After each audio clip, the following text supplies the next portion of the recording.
मोर इच्छा हो जाता जब ओडिशा कांग्रेस तैयारी करने दायित्व नहीं बोली मोर बहुत दिन इच्छा था मत पार्टी विश्वास कला मोर नेता श्रीयुक्त राहुल गांधी जी एवं श्रीमती सोनिया गांधी जी अटल विश्वास एवं श्रीयुक्त खड़गे जी मो प्रति विश्वास आज ये निष्पत्ति तेणु मुझे कृतज्ञता जनाऊँगी और समस्त कांग्रेस जन को मो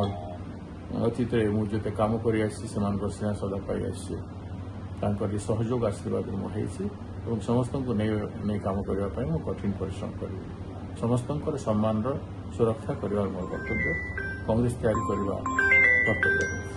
आप निश्चित भाव गोटे बड़ चैलेंज हम जेहेतु बीजेपी सरकार अच्छी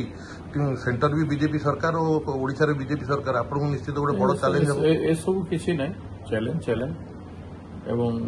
प्रत्येक चैलेंज को आम विचार करके हम उचित पदक्षेप करूँ गांधीवादी चरित्र रे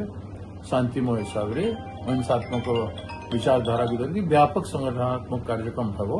प्रत्येक नेरेटिव को लेकिन इश्यू को लेकिन आसंता दिन में कांग्रेस तैयारी करें।